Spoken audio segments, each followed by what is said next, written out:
प्रिय पोजीशन, आंखें बंद, कमर खींची हुई। श्री गुरु शरण सरोज रज निज मन कुशधारी, ब्रह्मो रघुवर विमल जसु जो दाई के फलचारी, बुद्धिहीन तन जानिके सुमिरु पवन कुमार, बल बुद्धि विद्या देहि मोहि हरहु क्लेश विकार। जय हनुमान ज्ञान गुण सागर, जय कपीस तिहु लोक उजागर, राम दूत अतुलित धामा, अंजनी पुत्र पवन सुनामा, महावीर विक्रम बजरंगी, कुमति निवास सुमति के संगी, कंचन वरन विराट सुबेसा, कानन कुंडल कुंचित केसा, हाथ वज्र ध्वजा विराजे, कांधे मूंज जनेऊ साधे, शंकर सून केसरी नंदन तेज प्रताप, महाजगवंदन विद्यावान गुणी अति चातुर, राम काज करवे को आतुर, प्रभु चरित्र सुनिवे को रसिया, राम लखन सीता मन बसिया, सुख सम रूप दर्शि दिखावा, विकट रूप निर्लंक धरावा, भीम रूप धरि असुर सहारे, सिया राम जी के काज सवारे, लाए जीवन लखन जाय, श्री रघुवीर हर्षो लाए, रघुपति की बहुत बढ़ाई, तुम हम प्रिय भरति सुनवाई, सहस बदन तुमरो यश गावे, आंस कहीं श्रीपन कंठ लगावे, संकादि प्रभाति विदिशा, नारद सारद सहित ईसा, जम को बिरदि पाल जहाते, कभी कोविद कैसे काफी, तुम कार से पिना राम मिलाई रास दिना, तुमरो मंत्र विभीषण माना लंकेश्वर वेश जाना, जुग सुरजन प्रभानु, लीले ताई मधुर पल जानो, प्रभु मुद्रिका मिले, कुमाई जल्दी लांगी गए अतर जाई, दुर्गम काज जगत जेते सुगम नगर, तुमरे तेते राम द्वारे, तुमरे पारे होत न ज्ञान प्रसारे, सब लैत मर्षणा तुम रस कहूँ करना, आपन ते हमारे आपे देव लोग भांत का पे भूत पिशाच निकट ने महावीर नाम सुनावे, ना से रोग हरत से पिरा जपत निरंतर हम पूरा संकट है मान छुड़ावे, मन क्रम से ध्यान दिलावे,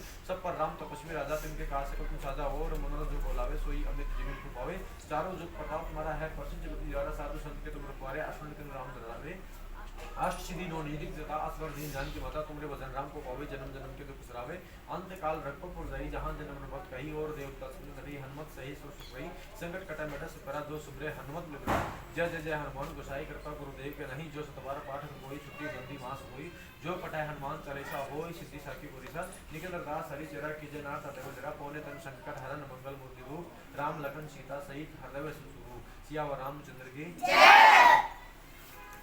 ध्यान दीजिए, 9th क्लास वाले जो विद्यार्थी हैं, 9th क्लास वाले जो विद्यार्थी हैं, शायद उन्होंने पिछला पेपर नहीं दिया था, इसीलिए आपकी कॉपी हमारे पास नहीं है। अब हम बात करते हैं 6th 7th क्लास की, 6th और 7th क्लास की। इन्होंने शायद इंग्लिश का पेपर दिया था आपने ना, आपके और मैथ का दिया है, तो 6th और 7th क्लास वालों की कॉपियाँ तो शायद अभी मिल जाएंगी, है ना।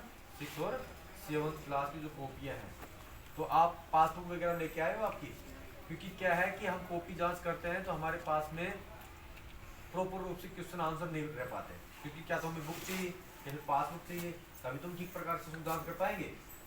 अब इसकी वजह से आपकी कॉपी आज पेंडिंग में है, क्योंकि ये हमारे पास में सामग्री उपलब्ध नहीं थी, क्योंकि पहले तो हमारे पास में पासबुक वगैरह ऐसे सामग्री उपलब्ध थी, लेकिन बहुत से ऐसे बच्चे खरपतवार के रूप में रहते हैं, जो बच्चे पासबुक को मिनिमम के बहाने लेते हैं और घर लेके चले जाते हैं। अब हम किसी का पर्सनल तो नाम नहीं ले सकते, लेकिन ये देखो पासबुक जो है यहाँ पे हम लाते हैं वो आप सबके लिए लाते हैं कि बच्चों को थोड़ी हेल्प हो जाए, लेकिन वो बच्चे अभी कल परसों देखो, मैं किसी का नाम नहीं ले रहा, पेन मांगा था, लीली का पेन दे दो सर जी, पेन नहीं लिया है, मैं ले लो भाई, और पेन ही का है, वो बता दिया ही नहीं, मैंने ये बोल के दिया था कि भैया ये वापस दे देना मुझे, कि ध्यान तो रहता नहीं है ना, पेन को थोड़ी ना हम ध्यान रखेंगे, उसको दे दिया, अब वो बच्चा पता नहीं है, मेरे को ध्यान नहीं है किस बच्चे को दे दिया, वो बच्चा वापस पेन दिया ही नहीं। और ऐसी सिचुएशन पासबुक में क्यों हो रही है। हम सभी क्लासों की, यानी 5th क्लास से लेकर के 12th क्लास तक की पासबुक हमारे पास में उपलब्ध थी, केवल हमारे पास में अब 10th और 12th क्लास की पासबुक है, बाकी पासबुक गायब हो गई। एक 7th क्लास की भी है जो फटी हुई है ना, वो भी पुराने कोर्स की है, नए कोर्स की गायब हो गई, पासबुक ही नहीं है। तो ऐसी हरकतें नहीं होनी चाहिए ना, जो भी कोई भैया बहन पर्सनल नाम नहीं ले रहे। अब जो क्लासें हमारी चलेंगी सुचारू रूप से, देखो 9th क्लास के पेपर जो है उनका आज फिर से नोटिफिकेशन आया सर जी, आज फिर से टाइम टेबल आया है, वो 8 तारीख से है, 8 तारीख से। पहले पेपर हिंदी का है, पहले पेपर किसका है, हिंदी का है, हाँ हिंदी का पेपर है पहले, फिर इंग्लिश का है, हाँ इस प्रकार लिखवा दिया क्या सर ने आपको, स्कूल में लिखवाया था, अच्छा अच्छा कोई नहीं, यहाँ पर भी हम लिखवा देंगे। बाकी ये कंफर्मेशन है कि 8 तारीख को पेपर है, पहले 12 से है, पहले 12 से था, शुरुआत में 5 से हुई और उसके बाद फिर 12 से फिर 12 से, हाँ ऐसे हुआ है, तो 8 से हो गई। तो आपको कंफ्यूज नहीं रहना है, आपको पढ़ाई करनी है, सारी बात समझ। और हमारी जो सुचारू रूप से क्लासें हैं परीक्षा के बाद में ही स्टार्ट हो जाएंगी। अब 10th क्लास वाले जो भैया बहन हैं वो RSCIT में एडमिशन करवा रहे हैं, ठीक है, वो भैया बहन हमसे जुड़े हुए हैं। अब आपके पेपर शायद 27 अप्रैल को खत्म हो जाएगी, ये बात नहीं है, 27 अप्रैल को आपके पेपर खत्म हो जाएंगे।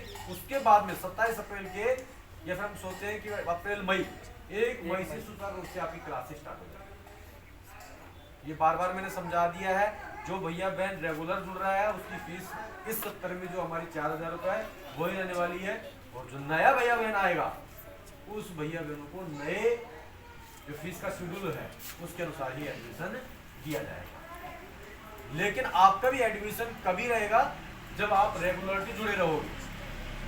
समझ में, क्योंकि आपने बोला कि सर जब रेगुलर आ रहे हैं, पेपर हमारा खत्म हो गए, 1 मई से स्टार्ट हो गए।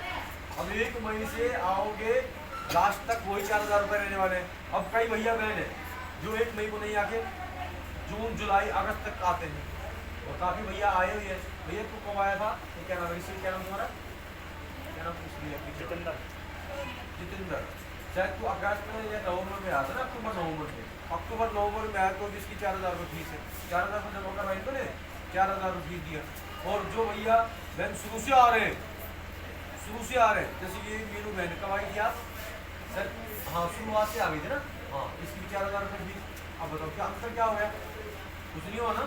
जो दिवस रहेगा तो आपकी मानसिकता है, देखो ट्यूशन को जो बच्चा करना चाहता तो करेगा। और इसलिए हमारा प्रॉफिट क्या है? ऐसे नहीं कि आपके आने से हमें प्रॉफिट हो रहा है, हमें तो नुकसान है। हमें नुकसान है, मुझे नुकसान है, क्योंकि मुझे टीचरों को पेमेंट देना पड़ रहा है। जब पेमेंट देना पड़ेगा ना भाई, आप आओगे रेगुलर तो देना पड़ेगा मुझे, और अगर आप नहीं आओगे तो नहीं देना पड़ेगा। फायदा मुझे क्या है कि आप रेगुलर आओगे तो निश्चित रूप से आपको परसेंटेज बढ़िया बनेगी, ये मुझे फायदा। और इसीलिए हम रेगुलर आने वाले विद्यार्थियों की फीस कम रखते हैं और मंथ में आने वाले विद्यार्थियों की ज़्यादा ही है ना भाई। 700 रुपये फिलहाल इस सत्र में 700 रुपये मंथली फीस है। कितनी फीस है? 700 रुपये। अब 700 रुपये मंथली फीस है तो आप मल्टीप्लाई करो, 7 × 28, 7 × 35, 7 × 42, 6 महीने में कितने रुपये हो रहे हैं? 4200। और हम फीस कितने लेते हैं? 4000। और आपको आते हुए कम से कम 8-10 महीने हो गए ना। 10 महीने की लगा लो 700 के साथ 7000 रुपये हो गए, 3000 रुपये फ्री पड़ लिया आपको। तो ये समझाना पड़ता है मुझे बहन, क्योंकि बाद में कंफ्यूजन वाला विषय होता है, और ऐसा कंफ्यूजन ना हो इसी के लिए हम बार बार आपको समझाते हैं। और 6ठी 7वीं क्लास वाले हैं, इनके जो मार्क्स हैं, जैसे कॉपी जांच तो सोमवार को हो जाएगी, और सोमवार को कोई छुट्टी नहीं है। इस चीज़ का विशेष ध्यान रखोगे। कल संडे की छुट्टी है, सोमवार को आपको वही टाइम आना है। स्कूल की छुट्टी है तो डिवेस्ट है, अगर नहीं है तो स्कूल में जाना है आपको। वैसे तो शायद अलवर भैरव हमारा जिला है, इसमें कलेक्टर का पावर है। हाँ, बस शीतला माता का मंदिर है। देखो इसके नाम से ही पता लग रहा है, शीतला मतलब शीत, ठंडी माता है। ठंडी माता जिसको बोलते बाशोड़ा है ना। बाशोड़ा किस लिए बोलते हैं? कि शाम को बनाया हुआ पकवान का भोग सुबह में ठंडा होने पर लगाते हैं, है ना। इसको दूसरे नाम से रांदा पुआ भी बोलते हैं, है ना। पहले यानी ऐसे ना सब्जी रांधो, बस सब्जी रांधा है, कौन रांधा है? रांदा पुआ।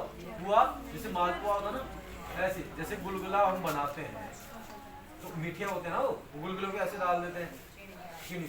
अगर उसी को ऐसे बिल्कुल सपट कर दिया जाए रोटी की तरह और फिर पकाया जाए तो क्या बन जाएगा? मालपुआ। गुलगुला भी मालपुआ ही तो है, बस केवल उसका आकार चेंज हुआ है। तो पहले इसका ये बहुत ज्यादा प्रसिद्ध था इसलिए था, और इसका नाम ऐसे नहीं कि यही